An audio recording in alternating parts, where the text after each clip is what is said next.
안녕하세요. 삐삐. BSM 하자. 삐삐야.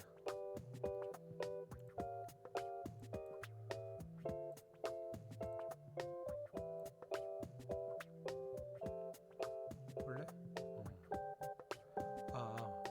테스트는 해봤는데 소리가 조금 작을 수도 있을 것 같아요.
네, 오늘도 BSM 같이 하러 오신 여러분 환영하고요. 언제나 그냥 켜두시고 편안하게 BSM 하시다가 질문 있으면 물어봐 주시고, 없으셔도 같이 BSM 한다고 생각하시고 함께 하시면 됩니다.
지난주 설교가 5절에서 끝났잖아요.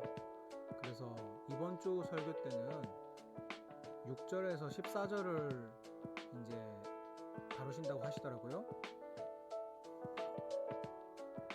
근데 6절 14절 내용만 다루는 게 아니라 6절 14절 6절에서 14절까지 나오는 뭐 고난에 대한 내용들 쭉 하는데 베드로전서 내내 그런 걸 다뤘으니까 6절 14절을 기반으로 베드로전서를 한번 전체를 훑어보는 그런 시간을 가지신다고 하셨어요. 그래서 BSM도 하지만 다음 오는 주 설교 듣기 전에는 우리 그동안 들었던 설교들 한번 좀 정리해보는 시간, 아니면 내가 한번 들었던 설교를 정리하고 그 다음에 설교를 들어보는 것도 되게 유익할 것 같다는 생각이 들고요. 그래도 오늘 본문을 BSM 해야 왜 오늘 본문 그리고 지난주에 설교 안 했으니까 6절부터 5장 6절부터 14절 본문을 가지고 주일에 그런 설교가 나오는지를 우리가 알 수 있겠죠. 그래서 BSM 해보는 건 필요한 것 같아요.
너무 가만히 있어가지고 방송이 멈춘 거 아닌가 생각하시는 분들이 있을 수 있는데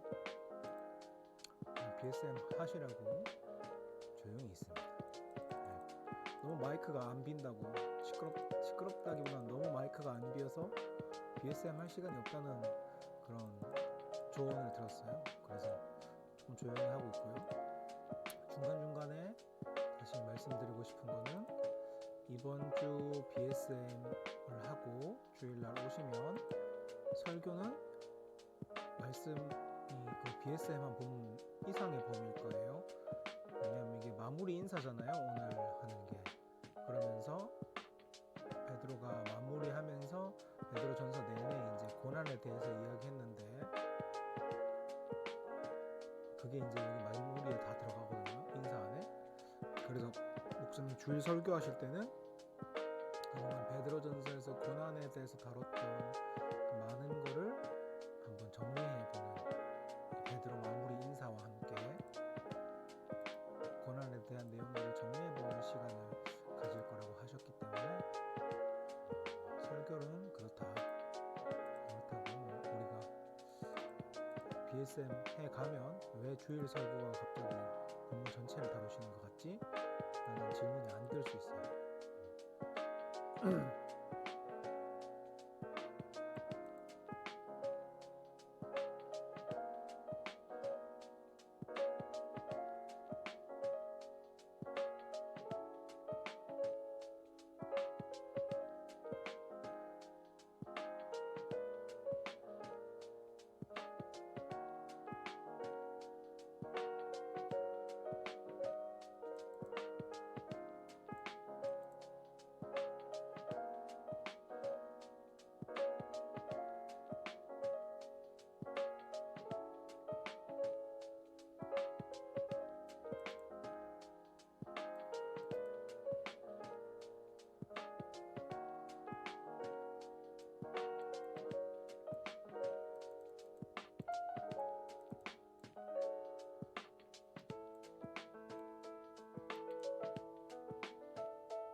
삐삐와 함께인데 삐삐가 이불 안에 넣어줬더니 완전 마탱이가 가서 함께는 해주네요. 다리 아파라.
이번 본문에서요. 네, 우리 삐쿠달님께서 질문해 주셨는데 이 본문에선 뭘 묵상할 수 있을까요? 이런 내용을 해주셨어요. 그러게요. 사실 마무리 인사 같은 느낌이라서 뭘 할 수 있을까 싶죠. 본문도 짧고.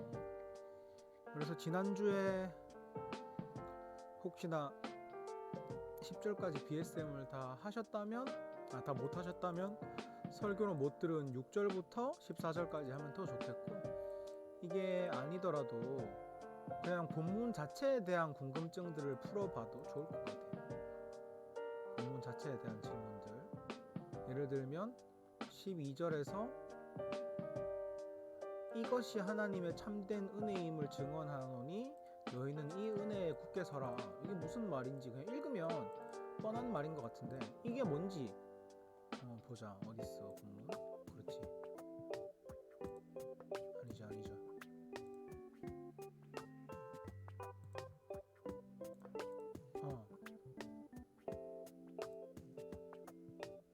요런 거. 이것이 하나님의 참된 은혜임을 증언하노니 너희는 이 은혜에 굳게 서라 했을 때 이것은 뭐고, 참된 은혜가 무슨 뜻이고, 너희는 이 은혜 위에 굳게 서라는데 이게 뭘 말하는 건지, 이거는 이 본문 안에서 다 나오진 않아요. 그러니까 우리가 이걸 찾아볼 필요는 있겠죠. 뻔한 말이지만 이게 뭔지 찾아봐야 이 베드로전서가 잘 마무리될 수 있는 거예요. 이게 마지막 인사니까 마지막에 결국 서신서는 마지막에 강조점을 확 몰아넣거든요. 그래서 다시 한번 강조하면서 지금까지 이 긴 편지 속에 다루었던 내용들을 핵심 정리해 주는데, 그게 이 구절이라면 베드로전서가 지금까지 말했던 이 참된 은혜라는 게 뭔가, 이런 걸 요 구절에서 한번 묵상해 볼 수도 있고, 그리고 택하심을 함께 받은 바벨론에 있는 교회, 이런 것도 찾아보면 일단 궁금하잖아요. 바벨론에, 이 시대에도 바벨론이 있어? 이런 질문도 생기면서 왜 이런 표현을 썼지? 도대체 베드로는 이런 질문을, 이런 표현을 쓴 이유가 뭐지? 이런 것들도 있고, 사랑의 입맞춤으로 서로 무난하라. 그러니까 12절에서 이것이 참된 은혜임을 증언하노니 이 은혜 위에 굳게 서서 어떻게 살아야 되냐면 사랑의 입맞춤으로 서로 무난하며 살아야 되는데, 그러면 사랑의 입맞춤으로 서로 무난한다는 것은 뭔지, 이런 것들을 다시 짚어볼 수 있을 것 같아요. 요 본문만 보면 내용이 적어요. 그리고 별게 없어요. 하지만 이게 이 본문들이 베드로전서의 많은 내용들을 마무리해주는 내용이라고 생각하면 베드로전서 앞에서 설교로 들었던, 내가 BSM을 했던 그 많은 내용들이 이 본문 구석구석 한 단어 하나하나에 싹싹 들어가 박힐 거예요. 그래서 이 함축적으로 써놓은 마지막 인사 속에서 베드로전서가 전체적으로 하고자 하는 메시지가 뭔지 다시 한번 훑어볼 수 있는 거죠. 그래서 묵상하고 BSM 할 때 이 표현 하나하나를 뜯어보는 게 좋아요. 이 표현은 무엇을 의미하고 있나, 이런 것을 좀 뜯어보시면 말씀을 즐겁게 기쁘게 볼 수 있을 겁니다. 깊게 볼 수 있을 겁니다.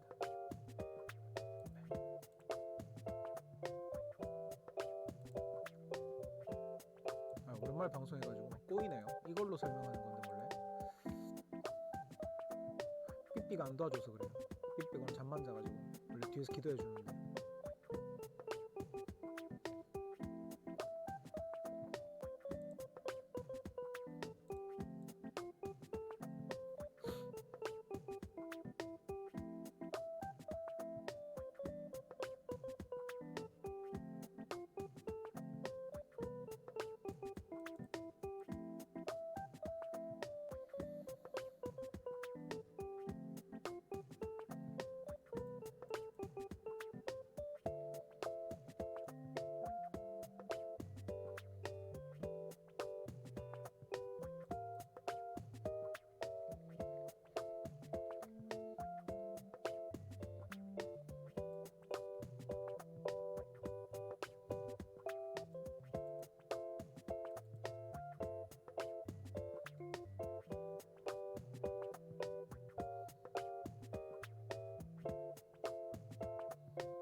필로테아님 반갑습니다. 실시간으로는 처음 들어와 보네요. 누굴까? 하지만 궁금함을 가지지 않겠습니다. 와주셔서 반갑고요. 지금 다들 편안하게 BSM 하고 있습니다.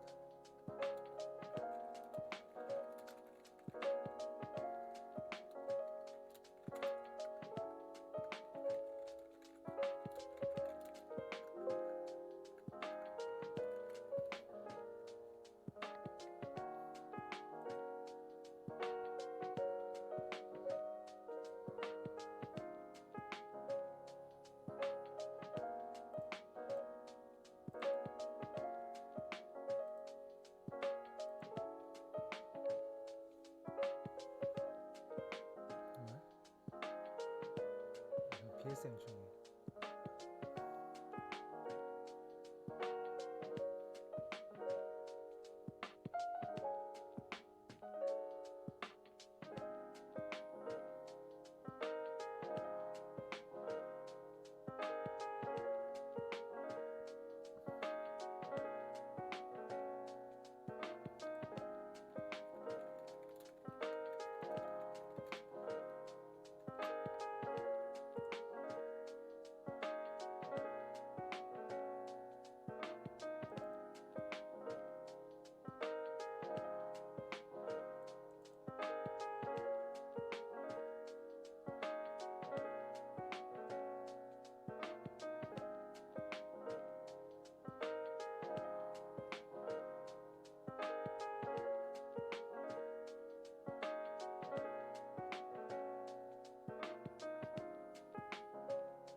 필로테아님 질문해 주셨는데요.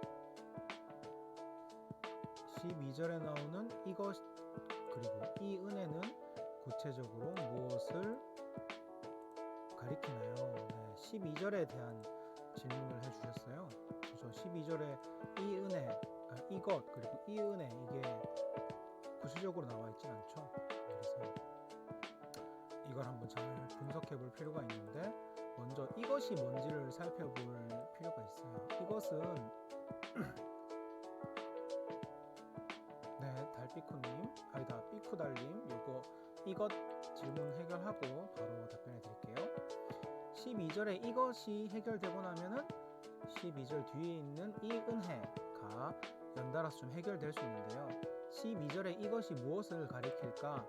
라고 하면 이걸 세 가지 정도 버전으로 해석을 해요. 이것을 세 가지 정도로 보는데 첫 번째 해석은 종말론적인 은혜를 이것이 종말론적인 은혜를 뜻한다고 보는 해석이고요. 두 번째 이것은 베드로전서 수신자들의 고난이나 상황 그 자체를 이것이라고 표현하기도 하고 세 번째는 베드로전서 서신 그 자체 그 베드로전서 편지에 담긴 내용 그 자체를 이것이라고 보는 거예요. 하나씩 해볼게요. 이것을 종말론적인 은혜라고 보는 이유는요. 그 근거가 베드로전서 자체가 애초에 종말론적인 것을 종말론적인 은혜를 근거로 두고 그러니까 예수님이 그날에 오셔서 우리에게 주실 영광과 승리를 근거로 두고 우리가 고난도 버티고 승리하고 참고 이런 것들을 많이 이야기하기 때문에 여기서 마무리에 이것이 하나님의 참된 은혜 그러니까 이것 종말론적으로 그날에 예수님이 오셔서 영광을 주시고 승리하게 하시는 것이 하나님의 참된 은혜다. 그러니까 그 위에 굳게 서라. 이렇게 해석하는 경우가 있어요. 그 근거가 그 베드로전서 전반적으로 1장 13절에 예수 그리스도께서 나타나실 때 주실 은혜라던가 우리 5장 조금 위에 4절에도 목자장이 나타나실 때의 영광 이런 것처럼 기본적으로 베드로전서가 최종적인 승리, 종말론적인 승리를 보고 그리스도인들이 잘 버티고 싸운다, 믿음으로 싸운다 이런 내용들을 품고 있기 때문에 이것을 종말론적인 은혜로 해석합니다. 다만 이렇게 해석하면요 12절이 조금 이상해져요. 12절이 조금 문장 그 자체로 어색해지는데 그 이유가 종말론적인 은혜가 하나님의 참된 은혜임을 증언하노니 너희는 종말론적인 은혜에 굳게 서라. 이러면은 의미 없는 문장인 거예요.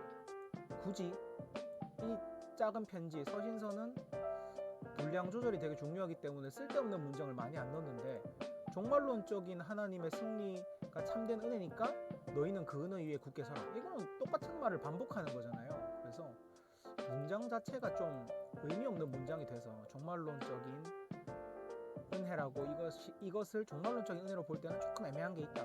베드로전서의 배경을 봤을 때 그렇게 해석할 수 있지만 두 번째가 이것은 베드로전서 수신자들의 고난이나 상황이라고 생각하면 조금 편한데요. 왜냐하면 앞에 계속 베드로전서 수신자들이 세상 속에서 고난받는 내용들을 계속 다뤘어요.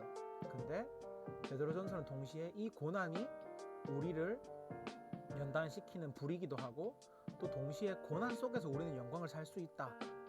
그래서 고난은 그 자체로 나쁜 것만이 아니라 그리스도인들이 깨어 있으면은 고난은 우리에게 되게 좋은 게 된다.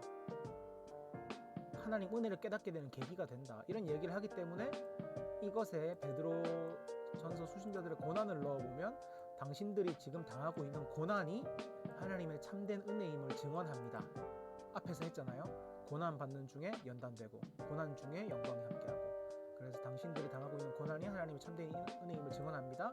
그러니까 여러분은 이 은혜 위에 굳게 서십시오 라고 하면은 이 은혜가 앞서서 다뤘던 우리가 왜 고난 중에도 그리스도를 선택하고 하면 좋은지 연단도 되고 또 지지난주 말씀에 이제 꽃길 실제로 우리가 꽃길이다 이런 이야기들 하는데 그 은혜는 그게 되는 거죠. 앞에가 지금 그리스도인들이 당하고 있는 베드로전서 수신자들이 당하고 있는 고난이 된다면 참된 은혜라는 거는 그 고난들을 통해서 우리가 연단되니까 그 고난 안에서 우리는 진짜 영광을 맛볼 수 있으니까 그러니까 너희는 그런 은혜 위에 굳게 서라. 하나님 나라를 만들어가는 고난 중에도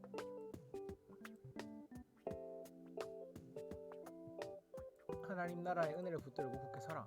베드로전서 앞에 내용들, 고난과 연단에 대한 내용들을 가지고 욕을 한 거고, 그리고 마지막 해석, 이걸 서신 그 자체로 보는 거예요. 앞에 간단히 써서 권하고 라고 나왔잖아요. 그러니까 우리가 지금 편지로 써서 간단히 써서 권하고 있는 이것 편지, 베드로 전서에 담고 있는 서신서의 내용 그 자체가 하나님의 참된 은혜다. 그러니까 너희는 이 은혜 위에 굳게 서라. 지금 너희가 세상 속에서 고난당하는 상황 속에서 세상으로 돌아갈까? 예수 잘못 믿었나? 괜히 믿었나? 라고 고민하고 있을 수도 있는데, 그래서 내가 너희한테 간단히 편지를 써서 권하는 거야. 어떻게? 고난은 뭐고 영광은 뭐고 이렇게 베드로전서 많은 내용들을 담아줬잖아요. 이게 하나님의 참된 은혜야. 그러니까 서신서 속에 담긴 내용들이 진짜 진리고 하나님의 참된 은혜야. 그러니까 너희는 이 은혜, 그리스도를 따르는 그 길 위에 계속 서 있어라. 뭐 이런 식으로도 해석이 되는 겁니다. 첫 번째, 이것이 종말론적인 은혜가 된다면 이것도 이제 그 종말론적인 은혜가 되기 때문에 문장 자체가 의미 없는 문장이 돼서 종말론적이라고 보는 해석은 조금 옛날 해석이고, 베드로전서 수신자들의 상황이 이것이라면 뒤에 하나님의 참된 은혜가 조금 앞장들에 다뤘던 고난이 연단이 되고 고난 중에 영광을 얻게 되는 그런 기독교인들의 진리, 그게 하나님의 참된 은혜고, 그래서 그 은혜 위에 굳게 서라 이렇게 해석이 되고, 세 번째로 이것이 서신서 그 자체라면, 베드로가 보낸 그 편지 그 자체라면 너희들이 지금 고난당하면서 예수 떠날까? 제대로 살고 있는 거 맞나? 많은 고민이 들 텐데, 그런 너희들에게 우리가 간단히 편지를 썼어. 그 편지가, 그 편지 안에 담긴 내용들이 하나님의 참된 은혜야. 내가 많이 썼지? 그래서 베드로가 증언한다 그러잖아요. 그래서 편지 안에 많은 내용들이 나온 게 예수의 가르침, 뭐 예수의 부활, 예수님의 승리하심, 이런 증거들을 계속 가지고 사람들을 설득하는 거예요. 믿음 안에 계속 살아라. 그래서 이것이 서신서에 담긴 내용이 참된 은혜임을 서신서 내용들로 내가 증언했으니까 너네는 계속 예수 그리스도를 믿는 믿음 위에 굳게 서라. 이런 식으로 이제 해석이 되는 거죠. 톰라이트는 보니까 2번, 3번이 적당히 섞인 그런 내용으로 했더라고요. 수신자들의 상황을 서신서로 풀어낸다 하면서 이것과 은혜를 풀어내는 것 같았습니다. 그래서 세 가지, 이것은 종말론적인 은혜거나 베드로전서 수신자들의 고난이나 상황이거나 베드로의 편지에 담긴 내용들 혹은 편지 그 자체, 이 세 가지가 이것으로 해석될 수 있고, 이 은혜는 그에 따라 조금씩 달라진다. 여러분이 요것들 한번 넣어서 읽어보시고 내가 조금 더 와닿는 내용을 선택하시면 돼요. 이 세 가지 다 역사적으로나 신학적으로 근거가 있는 해석들이기 때문에 자기가 좀 더 맞다고 생각하는 걸 선택하시면 됩니다. 네, 필로테아님 답변이 되셨는지 모르겠네요. 그리고 삐쿠달님 오래 기다려주셨는데, 13절에 세번역으로는 자매교회라고 되어 있고 톰라이트 책에는 선택받은 여러분의 자매라고 되어 있는데 뭐가 맞는 건가요? 라고 질문해 주셨는데, 맞아요. 이게 상당히 논란이 되는 부분이에요. 13절인데 어디죠? 네. 개역개정에는 택하심을 함께 받은 바벨론에 있는 교회가 라고 번역이 돼 있고요. 톰라이트 책에는 선택받은 여러분의 자매가 라고 돼 있고요. 세번역에는 자매교회와 택하심 받은 자매교회와 이렇게 되어 있습니다. 다 똑같은 거는 택하심을 받은 바벨론에 있는까지는 똑같아요. 그죠? 근데 어떻게 쳐지지? 네. 택하심을 받은 바벨론에 있는까지는 동일. 그죠? 요거까지는 동일합니다.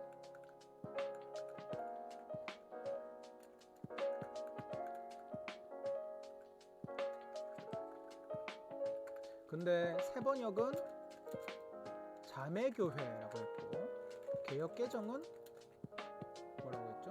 그냥 교회라고 했고, 톰라이트는 뭐라고 했죠? 여러분의 자매, 이렇게 표현했어요. 택하심을 받은 바벨론에 있는 자매교회, 교회, 여러분의 자매, 이렇게 되어 있는데, 이 이유가 있습니다. 이 이유가 뭐냐면,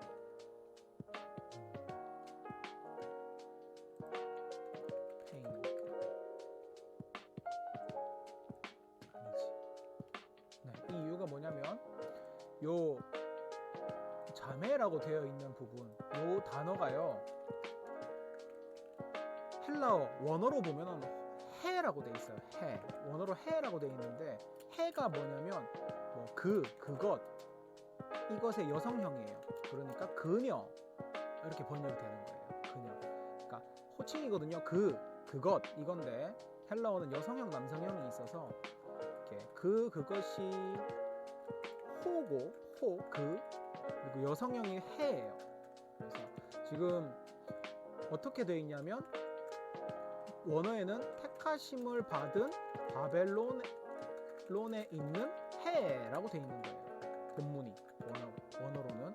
그래서 이 해를 세번역은 자매교회라고 번역한 거고 개역개정은 교회라고 번역한 거고 톰라이트는 여러분의 자매라고 번역한 거예요. 이 문자 그대로 번역하면요. 택하심을 받은 바벨론에 있는 그녀라고 번역하는 게 문자적인 의미로는 맞아요. 문자적으로는 이 번역이 맞습니다. 택하심을 받은 바벨론에 있는 그녀. 근데 그렇게 되면은 13절이 조금 좀 애매해져요. 뭐냐면 13절은 인사하는 거거든요. 마지막에 여러분한테 인사하는 건데 여러분과 함께 택하심을 받은 누군가가 인사하는 건데 나의 아들 마가랑 그리고 나 베드로랑 그리고 바벨론에 있는 그녀가 여러분에게 인사합니다가 되는 거예요. 번역대로 가면 삐삐 갈라면 가세요. 네, 삐삐 갔어요. 택하심을 받은 바벨론에 있는 해는 택하심을 받은 문자적 해석, 문자 그대로 해석하면 택하심을 받은 바벨론에 있는 그녀인데 그러면 세 번역이 따라서 가면 여러분과 함께 택하심을 받은 바벨론에 있는 그녀와 나의 아들 마가가 여러분에게 문안합니다. 뭐 이런 문장이 되는 거예요. 근데 이상하잖아요. 마무리 인사면은 지금 우리가 누가 함께 있고 여러분한테 누가 인사하고 있습니다라는 되게 중요한 말을 하는 건데 특히나 지금 베드로는 이 편지를 마무리할 때 여러 가지 표현들로 고난받는 교회들과 자기들의 그 브라더후드 형제됨을 되게 강조하고 싶어 한단 말이에요. 그래서 위에도 그 바벨론에 있는이라는 표현을 썼잖아요, 자기들이. 근데 바빌론에 있는이라는 표현을 쓴 이유는 1장 1절에 요 베드로전서 수신자들을 흩어져 있는 나그네라고 표현했잖아요. 근데 완성된 문장이 뭐냐면 바빌론에 있는 흩어진 나그네란 말이에요. 디아스포라. 그래서 바빌론에 있는 사람들도 디아스포라 된 사람들이고 흩어진 나그네도 디아스포라 된 사람들에게 해당되는 호칭이니까 바빌론에 있는 나와 그녀와 나의 아들 마가라는 말은 뭐랄까 동질감을 주기 위한 표현이거든요. 그러니까 우리 다른 곳에 있지만 함께 고난받고 있는 디아스포라로 살아가고 있는 여러분에게 인사합니다 라는 의미를 이렇게 표현한 거예요. 그러니까 바벨론에 있는 땡땡과 나의 아들 마가와 내가 여러분에게 문안합니다는 그냥 인사가 아니라 너희들 지금 거기서 고난받고 있지? 나 다 알아. 나 사도고 너희들의 진짜 참된 형제야. 왜냐? 우리도 그런 상황을 겪고 있어. 그래서 주 안에서 비슷한 고난을 받는 우리가 너희에게 인사를 전해 이러면서 되게 동질감을 느끼게 만들고 힘을 주고 하나됨으로 스스로를 묶으려고 하는데 갑자기 그녀의 얘기가 나오는 거예요. 여러분과 함께 택하심을 받은 나 사도 베드로와 그건 안 써도 되지. 지가 쓴 편지인 거 아니까. 근데 그 뒤에 동질감을 주려고 써놓은 게 바벨론에 있는 그녀 그리고 나의 아들 마가 이렇게 돼 있는데 마가는 그나마 이해가 가거든요. 왜냐하면 마가는 그 바울의 선교팀뿐만 아니라 이방인 지역에 알려진 몇 안 되는 유대교 선교사 중 유대인 선교사 중에 하나예요. 유대인 출신 선교사. 그리고 마가복음을 쓴 사람이기도 하고 요한 마가거든요. 또 베드로와 요한 마가가 아주 친해서 베드로가 자기 기억을 이야기해 준 걸 마가가 마가복음을 썼다라는 전승이 남아 있을 만큼 요 이방인들의 세계, 요 소아시아에서도 마가는 되게 유명한 유대인 선교사인 거예요. 그러니까 마가가 바벨론에서 여러분을 문안합니다 그러면은 좀 사람들이 호감을 가질 만해. 아, 마가가 우리한테 그 인사를 전한다고? 마가가 우리의 고난을 알고 있다고? 아유 마가 정도 되는 사람이 우리를 안다고? 이러면은 되게 위안이 될 정도의 위치예요. 그래서 바벨론에 있는 마가가 여러분에게 무난합니다는 그 베드로의 목적, 이 무난 인사를 통해서 소아시아 사람들한테 동질감과 위로를 주고자 했던 거에 마가의 이름을 쓴 거는 확실히 목적에 부합한데, 그녀가 누구냐는 거예요. 그녀가 지금까지 편지에 어떤 여성이 언급된 적이 한 번도 없잖아요. 근데 갑자기 막바지에 그녀가 나온다고? 그리고 마가는 이름을 밝혔는데 왜 그녀는 그녀야? 그죠? 뭐 여자 사도들도 있었잖아요. 여성 사도들도. 그럼 거기도 이름을 쓰던가. 그래서 이 그녀를 뭐로 해석해야 되나가 항상 고민이 됐던 거예요. 마가처럼 이 그녀가 그냥 개인일 것이냐 아닐 것이냐. 그래서 이 그녀를 여러 가지로 해석한 게 세번역은 자매교회, 개역개정은 교회, 톰라이트는 여러분의 자매인데, 톰라이트는 그냥 요 원문을 거의 그대로 가져온 것 같아요. 그냥 어떤 자매가 있었을 것이다. 왜냐하면 형제 자매면 형제 자매라고 표현했겠지 자매라고 안 했을 거 아니에요. 그래서 톰라이트는 그냥 마가와 같이 어떤 자매가 있었을 것이다 이렇게 하고, 또 전통적으로는 베드로의 아내라고 보는 사람들도 있어요. 그거 너무 근거가 없죠. 근데 개역개정은 이걸 교회라고 번역했고 세번역은 자매교회라고 번역했는데, 그 이유가 뭐냐면 이게 지금까지 쓴 내용들을 보면 요게 특정 개인이 마지막에 무난 인사를 했을까? 왜냐하면 그 여기 5장 9절에 보면, 베드로전서 5장 9절에 보면 세상에 있는 많은 형제들도 여러분과 같은 고난을 받고 있습니다 라고 하면서 되게 전 세계에 있는 교회들이랑 여러분을 묶어주잖아요. 그리고 베드로전서 내내 나오는 내용들을 보면 베드로 혼자 이 교회에 관심을 가지고 있는 게 아니라 소아시아 지역에 다른 모든 지역에 있는 형제들이 이 소아시아 지역에 있는 형제들과 이 예수님 안에서 하나 돼 있다라는 거를 되게 많이 강조하고 있단 말이에요. 그래서 이 내용 자체가, 베드로전서의 내용과 베드로의 마무리 인사 자체가 개인적인 인사라기보다 좀 교회가 교회에게 건네는 인사기 때문에 그녀는 교회가 아닐까? 바벨론에 있는 교회를 바벨론에 있는 그녀라고 표현한 게 아닐까? 라는 해석 때문에 요 개역개정 교회와 세번역의 자매교회라는 표현이 나온 거예요. 근데 그녀를 왜 하필 교회로 번역했냐? 아무리 맥락이 그래도 단어가 그녀인데 라고 하는 이유는 요런 표현을 쓴 게 요한 2서도 있어요. 요한 2서에도 보면 그 교회를 부녀, 자매 그냥 이렇게 표현하기도 했고, 물론 요한 2서도 그거를 그냥 여러분의 자매나 어떤 특정 이름이 밝혀지지 않는 어떤 여성 성도라고 보기도 하지만 교회로도 번역하는데, 전통적으로 구약에서 이스라엘, 예루살렘을 여성으로 번역했어요. 항상 여성으로. 그래서 예언서 같은 데 보면 시온 보고 그녀라 그래요. 예루살렘은 그녀예요.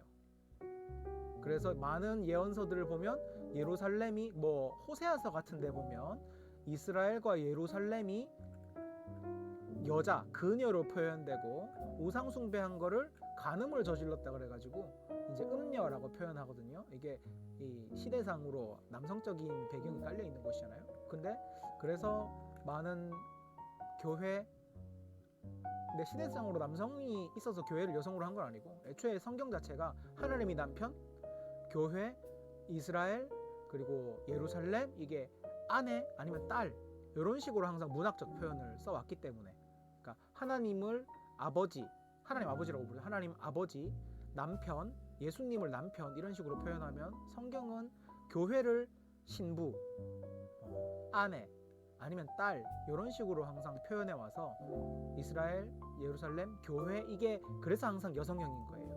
뭐 남성 중심적 문화인 시대에 있어서 교회를 여성, 뭐 타락한 교회를 음녀 이렇게 표현한 게 아니라 하나님의 아버지 되심 그리고 가장 되심이라는 게 이해하기 되게 편한 문화였기 때문에 교회를 하나님의 신부, 그래서 여성, 예루살렘과 이스라엘을 하나님의 딸, 그래서 여성 이렇게 번역했거든요. 그래서 요 바벨론에 있는 그녀를 그 맥락에서 교회라고 번역한 겁니다.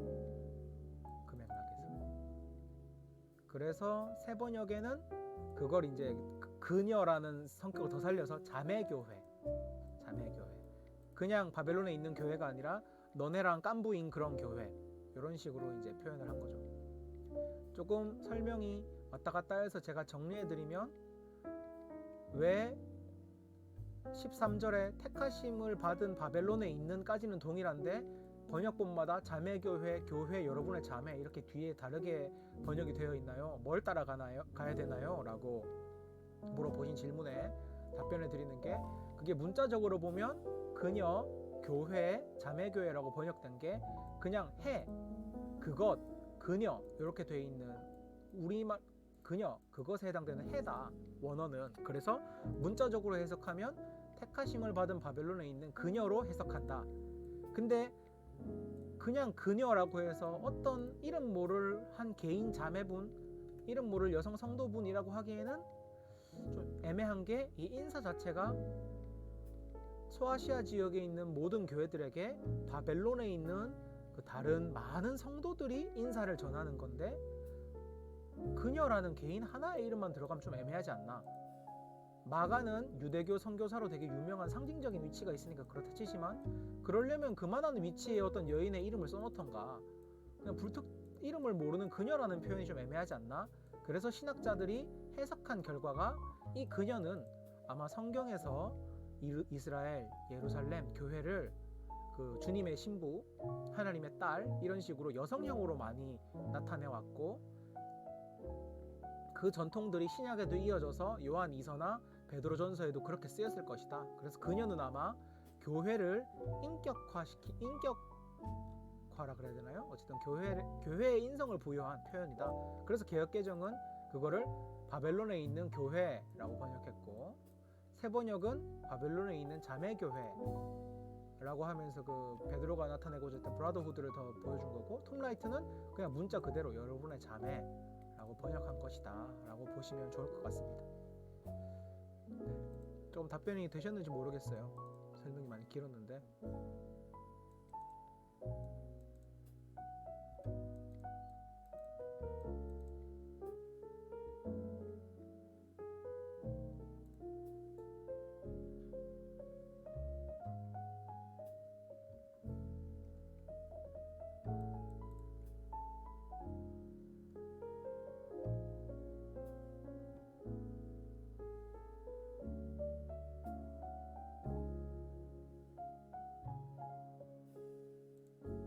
아, 네. 감사합니다.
오늘 벌써 시간이 9시 27분이 됐네요. 슬슬 질문 혹시나 하실 분들 있으면 해주시고, 특별히 없으시면 그냥 계속 BSM 합시다.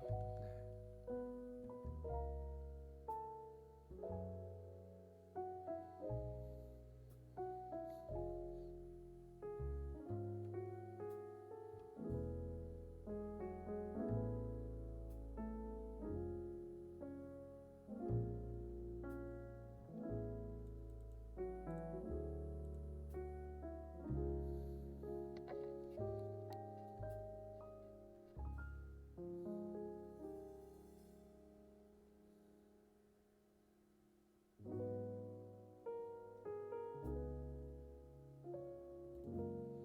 안녕하세요. 짐모리. 저 이 짐모리 씨 어디서 들어봤는데 이분 그 인도 분이에요, 그죠? 인도 분. 부자였더라면 인도 분이 되지 않으셨을 분인데 지혜로운 인도 분이시죠. 반갑습니다. 바벨론을 로마로 해석해도 괜찮은 건가요? 이게 그러면 보자. 그저 인도 뉴델리 하얏트 호텔. 그래요. 제가 어디 호텔 거주하시는 분이라는 거 알아요. 국제적인 방송이 됐네요. 이거 말하는 거죠. 13절에 나오는 택하심을 함께 받은 바벨론에 있는 교회라고 했을 때 요 바벨론을 로마로 봐도 되느냐? 라는 질문을 해 주셨는데 요건 조금 애매합니다. 사실 바벨론에 있는 교회라고 이야기했을 때 이 바벨론이 뭘 의미하는지는 해석에 따라 여러 가지 되겠지만, 먼저 이 바벨론이 로마로 1대1로 되기 조금 애매했던 게 뭐냐면, 이거예요. 바벨론에 있는이라는 게 이것을 지명으로 볼 것이냐 아니면 비유적인 표현으로 볼 것이냐의 문제인데, 지명으로 보면 로마일 수 있겠죠. 그러니까 물리적으로 로마 제국 안에 있는 교회라고 이제 표현을 하면 그게 이제 로마로 바벨론을 해석하는 거라고 생각하는데, 로마가 이때까지 베드로전서를 쓰는 그 배경까지만 해도 로마가 정치적으로 교회를 압박해 오던 시기는 아니거든요. 이 바벨론에 있는 교회라는 의미가. 그래서 만약에 이게 조금 더 후대의 편지들, 어떤 게 있을까요? 뭐 로마서라던가. 로마서? 그래요. 뭐 실제로 그리스도인들이 로마의 정책에 의해서 정책적인 핍박, 정치적인 압제를 받던 시절에 바벨론에 있는 교회라고 표현을 했다면, 이게 그 요한계시록 같은 데처럼, 요한계시록처럼 그런 시대에 만약에 썼다면 악의 제국 로마로 요 바벨론을 해석할 수 있겠죠. 하나님의 나라에 대항하는 세상의 강대국, 이렇게 그런 식으로 시대적으로 요한계시록이나 뭐 그런 후대의 편지들에서 바벨론이라는 표현이 쓰였을 때는 조금 더 1대1로 로마를 지칭하는 걸로 볼 수 있을 텐데, 베드로전서는 그러기에는 시기가 조금 앞의 편지란 말이에요. 시대적 배경상 로마가 그렇게 정치적으로 그리스도인들을 압박하진 않았던 시기. 그래서 오히려 이 바벨론에 있는 이라는 표현은요 1장 1절과 이어지는 것 같아요. 베드로전서 1장 1절. 베드로전서 1장 1절이고 베드로전서 5장 13절이면은 거의 시작과 끝이잖아요. 시작과 끝. 베드로전서 1장 1절이 시작이면 베드로전서 5장 13절이 끝 정도 되겠죠. 근데 베드로전서 1장 1절에 무슨 내용이 나오냐면 흩어진 나그네라고 얘기해요. 소아시아 지역에 흩어진 나그네라고 수신자들을 이야기해요. 이 흩어진 나그네라는 표현은 이제 그들이 디아스포라 상황 속에 있는 그리스도인이다. 세상 속에서 하나님 나라로 살고 있는 디아스포라의 정체성을 가진 자들이다 라는 거를 예레미야의 표현을 가지고 와서 비유적인 표현으로 보여준 거죠. 흩어진 나그네라는 게. 근데 5장 13절에 나오는 바벨론에 있는도 디아스포라적인 이미지를 가지고 있는 용어예요. 왜냐하면 예레미야서의 그 디아스포라 정체성을 가진 단어의 완성판은요 바벨론에 있는 흩어진 나그네거든요. 바벨론에 있는 흩어진 나그네. 이렇게 봤을 때 디아스포라의 정체가 드러나는 거예요. 뭐예요? 바벨론에 있는 흩어진 나그네라는 게 우리가 지금 하나님 나라라는 그걸 살지만 그 타국 속에서 그걸 살아가야 되는 존재라는 의미에서 바벨론에 있는 흩어진 나그네거든요. 그래서 오히려 이 13절에 있는 바벨론은 로마와 그 당시에 정치적 압제를 받고 있는 교회라고 생각하기보다 1장 1절에서 수많은 교회들이 세상 속에 하나님 나라라는 디아스포라의 정체성으로 살아가고 있는 걸 흩어진 나그네라고 표현했기 때문에, 동시에 이 지금 인사하고 있는 교회, 베드로가 있는 교회도 정체성이 똑같다는 거예요. 우리도 세상 속에 있는 하나님 나라를 세우는 디아스포라 교회야. 그 반쪽이죠. 바벨론에 있는. 그래서 1장 1절에 흩어진 나그네 교회, 그리고 5장 13절에 있는 바벨론에 있는 교회, 이거 두 개 다 디아스포라 삶을 살고 있는 교회라는 뜻이기 때문에 이 바벨론은 로마의 지배 아래 있는 교회라고, 로마의 압제 속에 있는 교회라고 해석하기보다 그 1장 1절에 대한 대응으로, 아유 흩어진 나그네 교회 여러분, 저희는 바벨론에 있는 교회입니다. 우리 모두 디아스포라예요. 우리 하나 똑같은 교회예요 라고 하면서 13절에 그런 우리가 여러분한테 인사합니다. 동질감, 형제 이런 거를 고조시키는 표현이죠. 그렇게 바벨론을 보는 게 조금 더 자연스럽지 않나. 왜냐하면 시대상 로마가 바벨론이고 교회를 압제한다 라고 대응하려면 한 요한계시록 정도 돼야 되는데, 베드로전서는 좀 초기 서신들 중에 하나이기 때문에 로마의 압제를 아직 직접적으로 엄청 받고 있지는 않으니까 바벨론을 우리를 압제하는 로마라고 보기보다 1장 1절에 흩어진 나그네와 대응하는 또 다른 디아스포라 정체성을 보여주는 걸로 볼 수 있다. 베드로가 로마에서 편지를 보냈을 수도 있는데, 그죠? 베드로가 로마에서 편지를 보냈을 수도 있죠. 근데 베드로가 그 로마에 갔나? 일단 이거 자체가 걸리고요. 베드로가 로마에 갔다?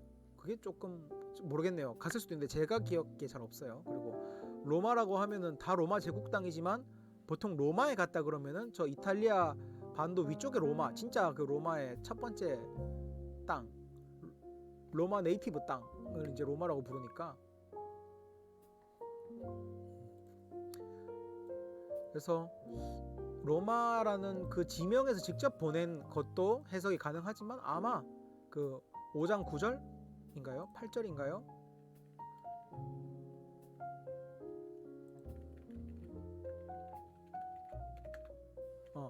5장 9절에 있는 세상에 있는 그리스도로 고난받는 모든 형제 자매라는 것을 앞에서도 계속 이야기하고 있기 때문에 아마 바벨론은 흩어진 나그네 그리고 디아스포라로 살고 있는 세상 속에서 주님을 따르면서 고난을 당할 수밖에 없는 그 많은 교회들의 이름으로 너희에게 문안한다 라고 보는 게 더 낫지 않나라는 건 제 생각, 알아서 해석하셔도 좋겠습니다. 저는 그냥 이런 해석도 있다를 들려드리는 거예요. 진모리 씨 되게 한국말 너무 잘하셔서, 제 말이 빠르진 않죠? 인도 분이신데 한국말 너무 잘하셔서 대단하네요. 2개 국어를 이렇게 하시고.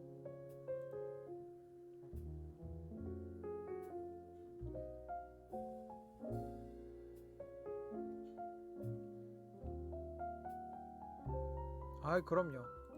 저희 시작 시간은 있지만 끝나는 시간은 각자 그냥 없어요. 네.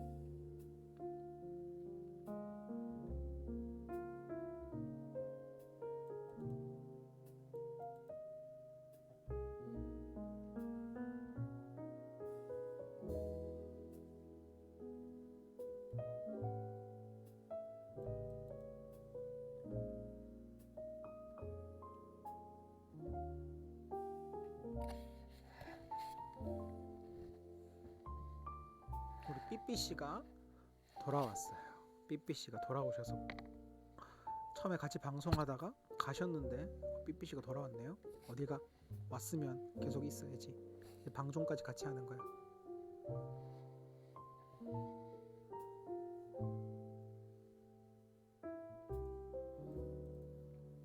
아하, 이 부분, 그죠? 이 부분도 되게 궁금하죠. 실루안으로 말미암아 썼다라는 구절이 12절에 나오는데, 이 말이 그 진모리 씨 질문은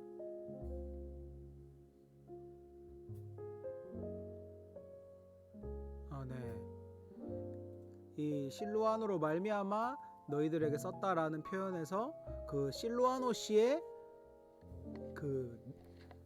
씨가 이 편지가 베드로랑 실루아노가 같이 썼는데 그 공저다 이렇게도 볼 수 있죠. 실루안으로 말미암아라는 건. 그리고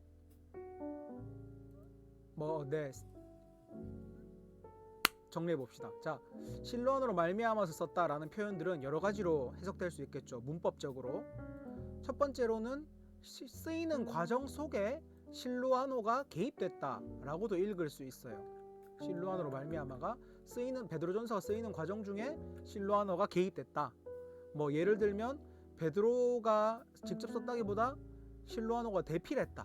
이때는 불러주고 이렇게 대필하는 거 있잖아요. 그런 거였다라고도 볼 수 있고, 또 실루아노가 개입됐다는 거는 또 다르게 보면 실루아노가 초안을 잡았고, 이 편지에 초안을 잡았고 베드로가 지도해가지고 이걸 완성했다. 뭐 이렇게도 볼 수 있는 것 같아요. 개입했다라, 실루아노가 편지 쓰는 과정에 개입했다 그러면. 그리고 두 번째 해석이 실루아노가 편지의 배달자였다 라는 해석이 또 있어요. 그러니까 신실한 형제로 아는 실루아노로 말미암아 너희에게 간단히 써서 권하고 이렇게 돼 있는데, 이 말미암아가 내가 편지를 간단히 써가지고 실루아노로 말미암아서 너희한테 갔다라는 거예요. 문장 순서가 이거 헬라어라서. 그래서 실루아노로 말미암아가 실루아노가 배달했다, 이런 편지 배달자다라는 해석도 있습니다. 근데 사실은 뭐 그죠, 뭐로 봐도 상관은 없긴 하지만 알 수가 없으니까 이거는 정확하게는 알 수가 없어요. 하지만 그동안의 용례들을 봤을 때 요 말미암아라는 단어가 다른 편지들에도 많이 쓰였거든요. 그래서 말미암아의 용례, 그동안 사용되었던 예시들을 봤을 때 아마도 이 실루아노로 말미암아는 쓰이는 과정 중에 실루아노가 개입돼 있다라는 것보다 실루아노가 배달자다, 편지 배달자다 라는 해석에 이 말미암아의 용례는 힘을 실어줍니다. 네, 바울 표준은 배달자로 보는 것도 괜찮아요. 그 이유가 이 말미암아라는 게 헬라어로 그라페인인데, 그라페인 몰라도 되죠. 그라페인인데 이게 사도행전 15장 23절에 쓰이고 여기 쓰였는데, 거기서도 그 편에 편지를 붙였다 라고 번역돼요. 그 사람 편에 편지를 붙여, 이게 이제 그라페인이라는 단어예요. 그래서 실루아노 편에 편지를 붙여 라고도 해석될 수 있는 거고요. 또 성경에는 이 그라페인이라는 표현이 많이 안 쓰였지만 우리가 어디서 들어본 적은 있는 그 유명한 유대인 학자 필로의 편지들을 보면 이 말미암아, 그라페인은 배달했다, 그 사람 손으로 편지를 보냈다, 이런 식으로 많이 쓰이기 때문에 그라페인이라는 단어 자체가 뭐 편지를 쓰는데 개입했다거나 편지를 같이 썼다거나 그렇게 사용하기보다는 걔가 배달했다, 그 사람 편으로 보낸다 라고 해석하는 게 그 원어의 사용 용례를 봤을 때 좀 더 맞을 것 같습니다. 그리고 만약에 실루아노가 실제로 편지를 쓰는데 개입됐다면 서두에 밝혔겠죠. 편지 서두에. 보통 편지 처음에 편지 쓸 때 베드로는 잘 모르겠지만 바울은 그렇게 쓰잖아요. 내가 누구와 함께 문안한다 하면서 이 편지에 든 내용들은 나 혼자 니네한테 안부를 묻는 게 아니라 지금 동역하고 있는 누구랑 같이 한 거야, 뭐 이런 식으로 서두에 많이 쓰고, 아니면 대필했다 그러면요, 대필했다고 그러잖아요. 아예 그죠, 대필했다라는 표현을 쓰거든요.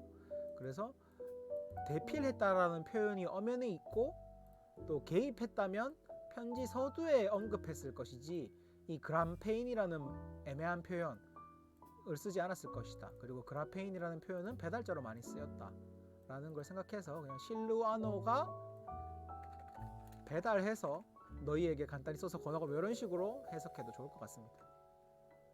네, 진모리씨 질문 너무 감사하고 도움이 되셨을지 모르겠네요. 됐을 것 같아요. 괜히 됐다고 생각할래요.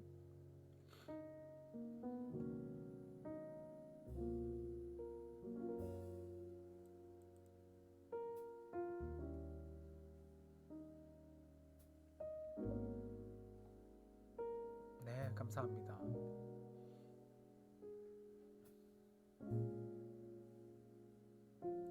오늘도 우리 BSM을 함께 되게 많은 분들이 함께 해 주셨어요.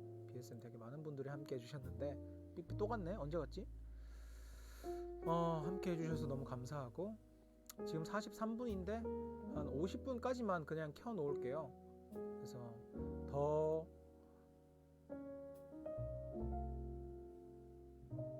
원래 음악이 넘어간 것 같네요. 음악 넘어가면 안 되는데, 음악 넘어가면 저 저작권 침해로 영상을 잘라야 되거나 뒤에 뮤트 시켜야 되는데 이러면 안 되는데 말이죠. 일단 50분까지 켜놓고 혹시나 질문 있으시면 다 하시고 저도 BSM을 마무리하고 50분까지는 켜놓도록 하겠습니다.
9시 50분이 왜 안 되냐? 네, 다 돼가는데 그죠? 다가오고 있고요. 저도 퇴근 시간이 다가오고 있습니다. 제 잇몸이 너무 안 보여서 다행이고, 저희 퇴근 시간이 다가왔고요. 9시 50분, 뭐 말이 퇴근 시간이지. 저도 즐겁게 BSM 했어요. 오늘 마이크 고장 때문에 헤드셋으로 방송을 해가지고 마이크 소리가 좀 많이 작았던 것 같아요. 다음 주에는 새로운 마이크로 찾아뵙도록 하고요. 방송 끝나기 전에 그 이번 주일 설교 관련, 그리고 이거는 뭐랄까 스포입니다. 스포. 다음 본문 어딜까? 이거 다 궁금해하는 거잖아요. 특히 BSM 하시는 분들은 되게 궁금하잖아요. 베드로전서 끝나면 어딜까? 일단 베드로전서 설교는 이번 주 주일, 그러니까 1월 16일 날 끝나고요. 이번 주 설교는 어떻게 구성되냐면, 오늘 우리가 BSM 했을 때 아까 필로테아님이었나? 그 질문해 주셨던 것처럼 이것, 이 은혜, 뭐 이 은혜 위에 굳게 서라, 이런 이야기들을 하면서 뭔가 베드로전서 전체 내용을 쫙 마무리시켜주는 느낌이 확 들었단 말이에요. 그래서 실제로 베드로전서 5장 12절이 베드로전서 전체를 정리해주는 구절이기도 하죠. 그래서 베드로전서 전체 내용으로 아마 이번 주 주일 설교는 아마 진행될 거예요. 카메라 보고 이렇게 해야 되나? 아마 설교는 진행이 될 거예요. 그래서 베드로전서에 나왔던 전체 내용들, 고난에 대해서, 또 고난 중의 연단에 대해서, 또 고난 중의 영광에 대해서, 이것들을 아마 이번 주일날 쭉 정리하는 설교를 1월 16일날 듣게 되실 거고, 그리고 또 하나, 그 다음 설교는 지금 아마 설교자이신 목사님께서 말씀해 주시기로는 요한복음을 할 것이다. 요한복음을 할 것이라고 하셔서, 제가 다음 주에는 방송이 없어요. 왜냐하면 다음 주는 제가 설교 준비하는 주간이라서 방송이 없거든요. 다음 주에 휴방하지만 여러분이 다음 주에는 요한복음 주석을 좀 찾아보는 것도 괜찮겠다라는 생각이 듭니다.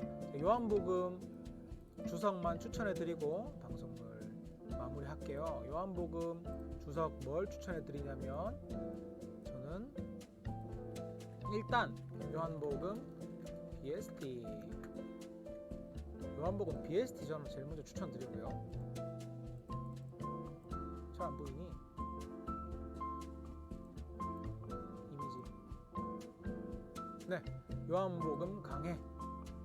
이 요한복음 BST 요거 제일 추천드립니다.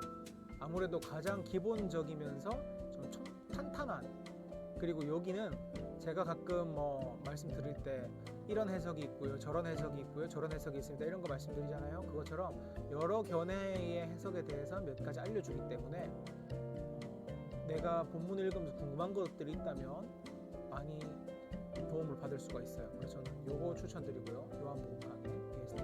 그리고 요한복음은 다른 복음서들이랑 조금 다르게 아주 신학적이고 문학적이고 비유적인 표현들이 되게 많이 나와요. 그래서 비유 푸는 재미도 되게 많이 있거든요.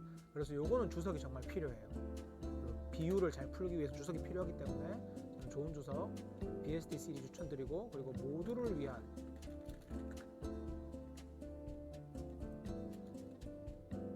주석,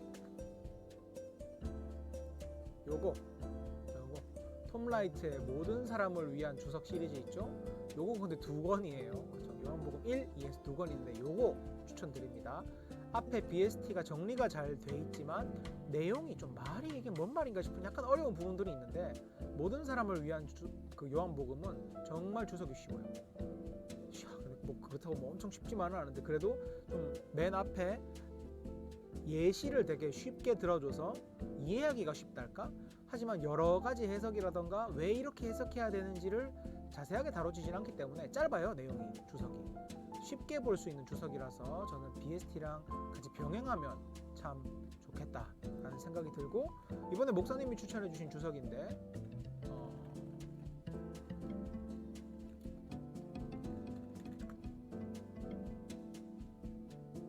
이겁니다. 레슬리 뉴비긴의 요한복음 강해. 요거 이제 목사님도 추천해 주셨는데,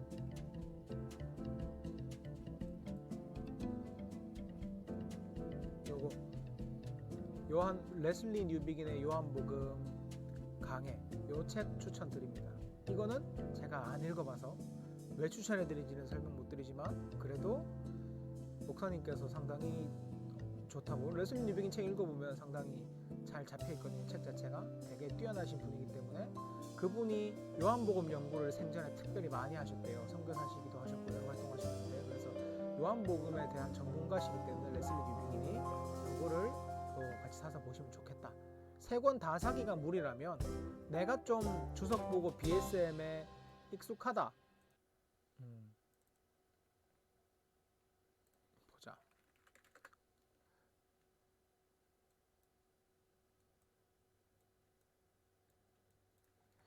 내가 BSM에 익숙하다, 주석을 잘 사용한다, 이런 분들은 BST랑 뉴비긴 주석을 추천드리고요. 내가 BSN? 이건 뭐야? BSM. 내가 아직은 BSM이랑 주석에 좀 익숙치 않다 하시는 분들은 모든 사람을 위한 성경 주석 요한복음이랑 뉴비긴 요한복음, 요거 두 개를 사셔서 사용하시면 좋겠다 라는 생각이 듭니다. 특히 우리 또 이거 설교 들을 거기 때문에 요거는 제가 다 넣었습니다. 아마 이거 읽어보면 좋다. 또 강해이기 때문에, 저거는 주석보다 강해에 가깝기 때문에 한번 읽어보고 본문을 읽으면 훨씬 이해도가 깊어질 거예요. 어쨌든 이제 요한복음 아마 연구하게 될 텐데, 제가 이렇게 막 주석 소개까지 했는데 갑자기 목사님이 본문을 바꾸시면 이제 큰일 나는데 안 되겠죠. 꼭 요한복음 하시라고 내일 말씀드릴 거고요. 방송 여기까지 하고 오늘 방송 함께 해주시면서 같이 BSM 말씀 보신 여러분 참 대단하십니다. 함께 말씀 보면서 앞으로도 말씀으로 성숙해가는 그런 우리 성도들 되셨으면 좋겠습니다. 방송 종료하겠습니다. 네, 우리 진모리님이 좋은 정보 주셨는데 BST는 이북도 있어서 훨씬 저렴하게 구입이 가능하다고 합니다. 네, 진모리님 감사합니다. 네, 그러면 방송 여기까지 하고요. 모두 수고 많으셨습니다.